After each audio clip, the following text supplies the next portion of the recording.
Welcome to the Daily History Podcast, where we peel back the pages of time to reveal the stories that have shaped our world.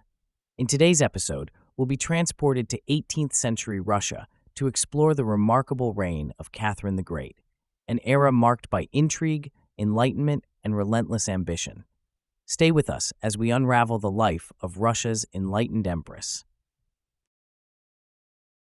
In the quiet castle of Stettin, in the region of Pomerania, on the 2nd of May, 1729, a figure pivotal to Russian history was born, a minor German princess who would one day ascend to become one of the most renowned rulers of Russia.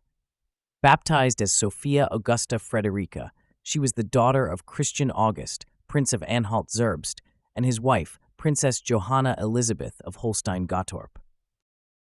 Her early years were spent in the typical manner of European nobility, receiving an education designed to prepare her for a strategic marriage, little knowing the grandeur that the future held.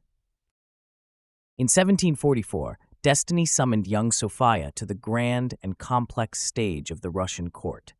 Selected as a suitable bride for the heir to the Russian throne, Peter III, she embarked on a journey that would reshape her life and the course of a nation. Upon her conversion to Orthodox Christianity, she adopted the name Catherine and soon wed Peter, cementing her position within the Russian aristocracy.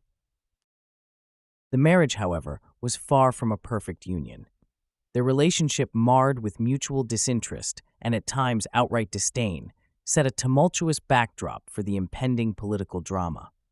Catherine, astutely aware of the court's intricate power plays, began to forge alliances with key figures. She won the support of the imperial guard and influential politicians, all while her husband's erratic behavior and contempt for Russian traditions alienated the nobility. The stage was set, the players were in motion, and the plot for a coup that would forever alter the Russian Empire was silently unfurling in the shadows of the court. As the air in the Russian court thickened with discontent, the union between Catherine, a sophisticated and ambitious young woman, and Peter III, the heir to the Russian throne, grew increasingly turbulent.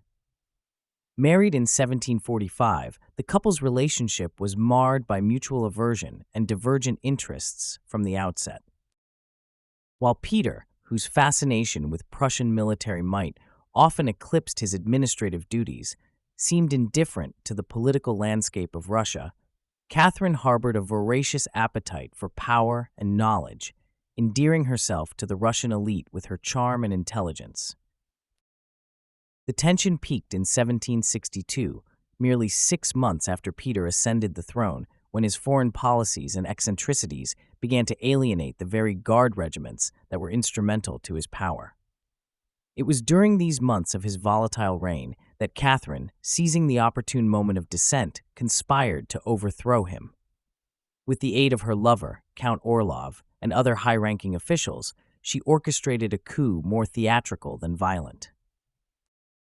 In the early hours of the 28th of June, supported by the very guards who had turned on Peter, Catherine was declared the sole ruler of Russia, manipulating the chessboard of power with adept cunning and audacity. The following days were charged with a palpable uncertainty as Catherine swiftly moved to secure her position. She had Peter arrested and forced him to sign an abdication, after which he was sent away under guard to Rapsha, where, within a week, he met an untimely and controversial death. It is a laid claim, though not definitively proven, that his death was decided by conspiracy, for the loose ends he represented were too precarious for the nascent reign of Catherine.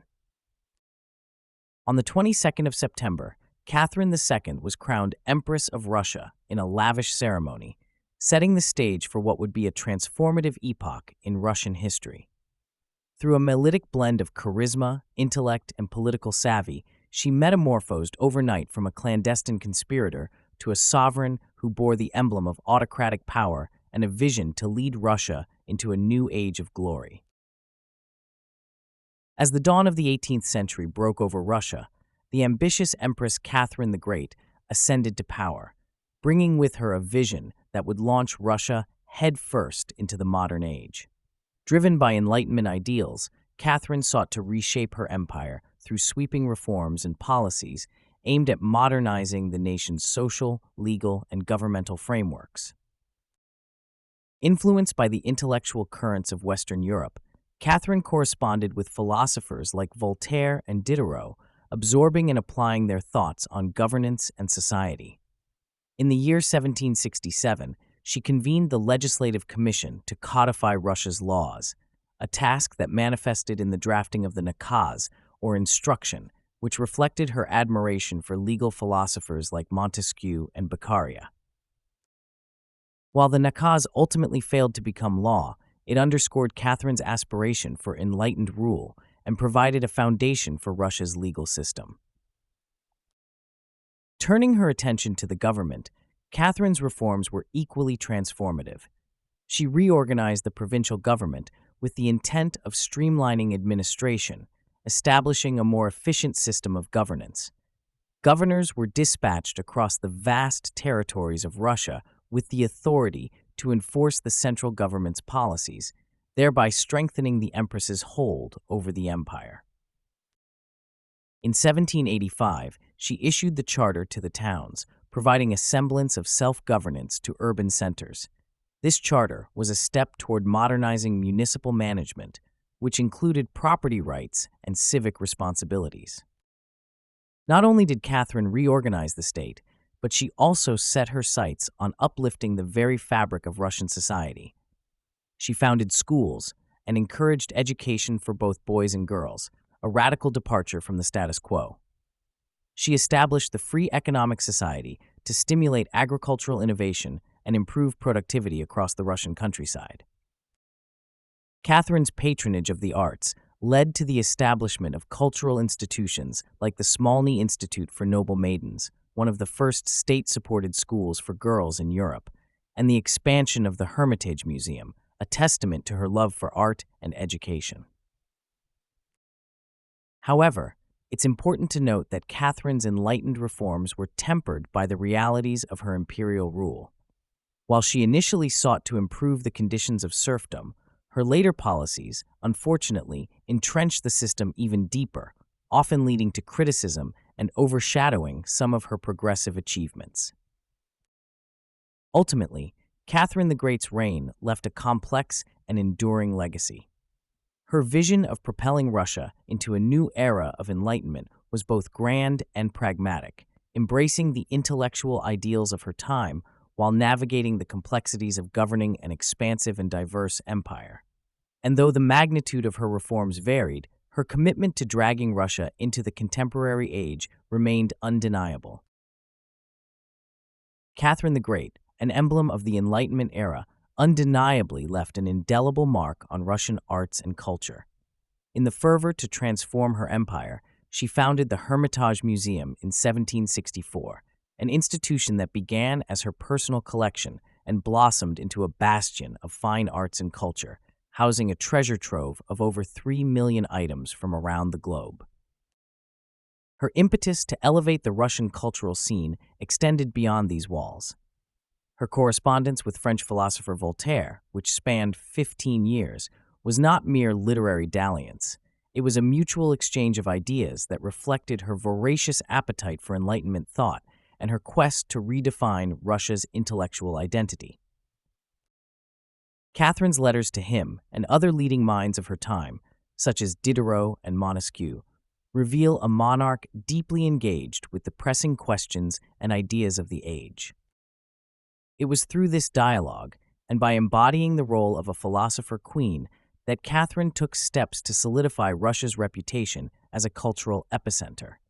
She actively promoted the arts, commissioning works from both Russian and European artists, architects, and sculptors, ushering in a golden age of creativity that would resonate through the centuries. Under her auspices, Russia burgeoned into a vibrant crucible of culture, its court rivaling those of Paris and Vienna, drawing artists and thinkers to St. Petersburg, the resplendent city she had so meticulously crafted into a showcase of her empire's grandeur. The mid to late 18th century was a transformative period for Russia, particularly under the reign of Catherine the Great. It was an era characterized not only by internal reform, but also by Russia's significant expansion. Catherine II, often lauded for her part in bringing the Russian Empire onto the stage of global power, cast a long shadow over Europe through a series of successful territorial conquests. One of the most consequential actions under Catherine's rule was the partitioning of Poland. This was not a singular event, but a series of three partitions that took place in 1772, 1793, and 1795, effectively erasing Poland from the map of Europe for over a century. These partitions were executed through shrewd diplomacy and realpolitik, with Russia, Prussia, and Austria dividing the Polish-Lithuanian Commonwealth among themselves. The first partition came as a response to the weakening condition of the Commonwealth, with its neighbors seizing the opportunity to annex territories that were historically contested. Russia secured vast tracts of land, increasing her influence in Eastern Europe. Catherine's Russia also engaged in a long-standing conflict with the Ottoman Empire, the arch-rival to the south. The Russo-Turkish War of 1768-1774 had profound implications. Catherine's armies dealt significant defeats to the Ottoman forces, most notably at the Battle of Chesma and the Battle of Kogel. The resulting Treaty of Küçükçayırca in 1774 granted Russia crucial territorial gains, including the fortresses of Azov and Kerch, and established a Russian protectorate over the Crimean Khanate, which later was annexed to the Russian Empire in 1783. This established Russia's access to the Black Sea, opening up new economic and military possibilities for Catherine's empire. The conflict resumed in the latter years of Catherine's reign, resulting in the Russo-Turkish War of 1787 to 1792. This confrontation further cemented Russia's dominance in the Black Sea region. The victories at Ochakov and the fall of Izmail, which was stormingly taken by Alexander Suvorov's forces, demonstrated Russian military might. The Treaty of Jassy, which concluded the war, confirmed the previous territorial arrangements and acknowledged Russia's annexation of Crimea. This period of relentless expansion not only showcased Catherine's imperial ambitions, but also her ability to exploit the shifting geopolitics of the time, forever altering the balance of power in Eastern Europe. Through these expansions and battles, Catherine the Great's legacy as both a strategic leader and an emblem of enlightened absolutism was solidified. Her ambitions on the battlefield echoed her reforms at home as she strove to define Russia's place as a burgeoning European empire. Within the tapestry of Catherine the Great's reign, threads of contention and complexity are woven throughout her policies, particularly so in the institution of serfdom. Serfdom, the forced labor of peasants on the lands of nobles, was the backbone of 18th-century Russian agriculture and economy. Yet, it posed an ethical dilemma in the context of the enlightened ideals Catherine prized. While she had initially entertained thoughts of reform, even drafting a legislative proposal known as the nakaz, Catherine's position hardened following numerous peasant uprisings, leading her to reinforce the serfdom system to placate the nobility, upon whose support her power greatly depended. This contradiction underscored the paradox of an enlightened autocrat nurturing an oppressive feudal system. A stark illustration of the systemic faults in Catherine's Russia was the Pugachev Rebellion of 1773-1775, igniting under the leadership of Yemelyan Pugachev, who audaciously claimed to be the deposed Peter III. This uprising was a direct challenge not merely to the authority of Catherine, but also to the social structures of Imperial Russia. Peasants and Cossacks, emboldened by Pugachev's promises of land and freedom, rallied in a violent, bloody insurrection that spread fear across the empire. The revolt was eventually quashed by Catherine's forces, but its suppression came at a cost. Reforms aimed at alleviating peasant conditions stalled, and Catherine's reign took on an increasingly conservative and oppressive character with tighter serfdom controls and heightened censorship, dooming peasants to another generation of bondage. The darker aspects of Catherine's reign extend beyond her reinforcement of serfdom. Although her rule brought about expansion and cultural development, it was also marked by the consolidation of autocratic power and the quelling of dissent. The revolt, led by Pugachev, was one such instance where the loss of lives and the harsh aftermath were indicative of the lengths to which Catherine would go to maintain stability and control. Critics of her reign point to these intense measures and contend that the aura of enlightenment was at times a veneer hiding an ironclad fist, a fist that silenced opposition and prioritized the grandeur of the empire over the freedom of its most vulnerable citizens. As history judges her legacy, these controversial policies and the suppression of her people remain indelible on the narrative of Catherine the Great's complex and multifaceted sovereignty. As we delve into the final chapter of our journey through the life of Catherine the Great, we must consider the enduring marks she left on Russia and the wider world.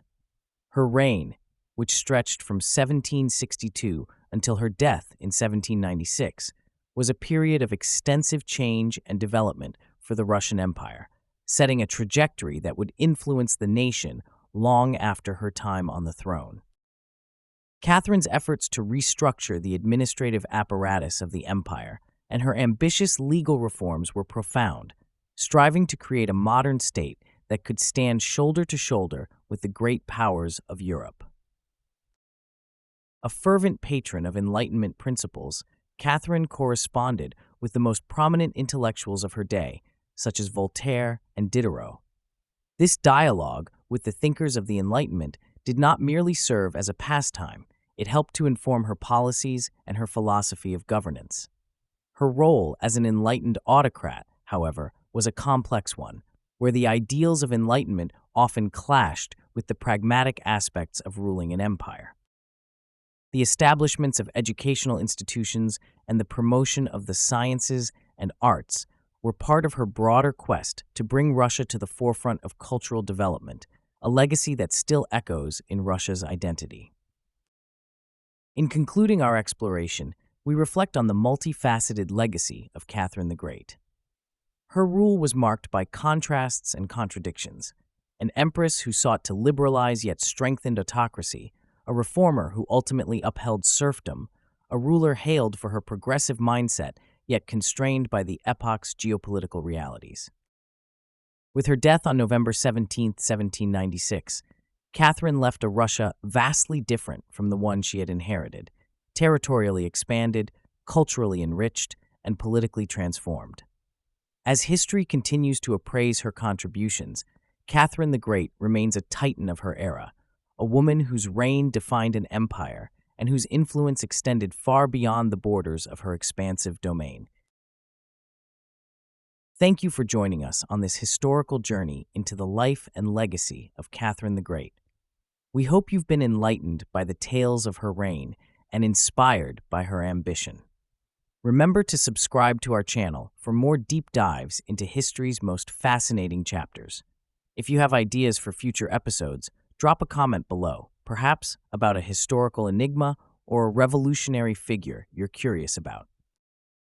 The suggestion with the most likes will be strongly considered for an upcoming episode. Until next time, keep exploring the pages of the past, and thank you for listening to the Daily History Podcast.